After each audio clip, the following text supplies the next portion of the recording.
प्रभु श्री कृष्ण की बाल लीलाओं में एक और जहां माखन चोरी करने वाले नटखट कृष्ण है, वहीं दूसरी ओर उनके बड़े भाई बलराम जी की वीरता और धर्म की रक्षा करने वाली लीला भी उतनी ही अनुपम है।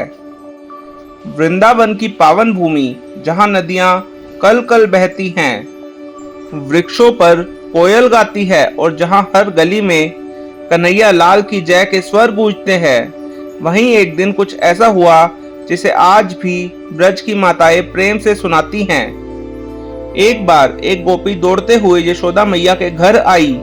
उसकी सांसें फूल रही थी और वह बोली, मैया देखो ना, तुम्हारे नंद लाला ने आज फिर हमारी माखन की मटकी फोड़ दी। यशोदा मैया मुस्काई और बोली, अरे सखी, वो बच्चा है, बाल लीला है उसकी। तभी और गोपियां भी भागते भागते आने लगी। सबका आरोप एक ही था, कन्हैया और उसकी टोली रोज हमारा मक्खन चुराती है, वह रोज हमारी मटकियां फोड़ देती है। हम गरीब हैं, हम अपने मक्खन की भरपाई कहां से करें, कैसे अपना घर चलाएं? जब हमारे पति हमसे हिसाब मांगते हैं तो हम कुछ भी नहीं बता पाते।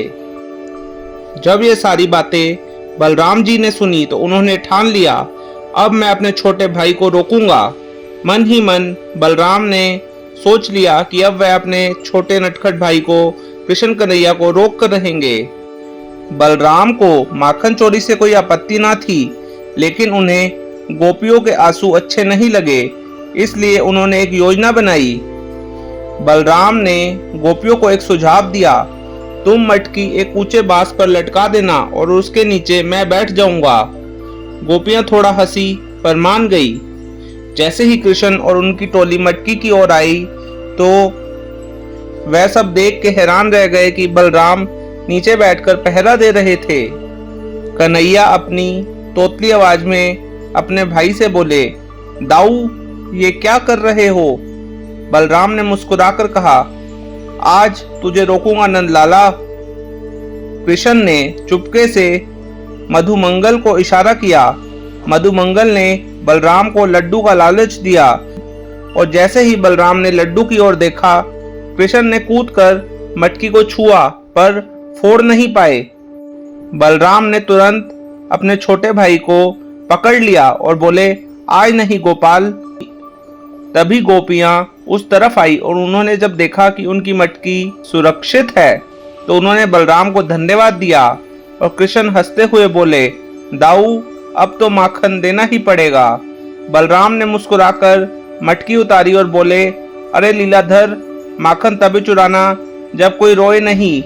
चोरी वो नहीं जो किसी को दुख दे, लीला वो है जो सबको खुश करे। कृष्ण ने सर झुकाया और बोले, दाऊ आज तूने सही राह दिखाई। बलराम की यह लीला हमें सिखाती है कि रक्षा केवल राक्षसों से नहीं, धर्म और मर्यादा की भी होती है। जब शक्ति प्रेम से जुड़ती है तो वह संरक्षण बन जाती है। और सबसे बड़ी बात, बड़ा भाई वह है जो अनुशासन से प्रेम सिखाए।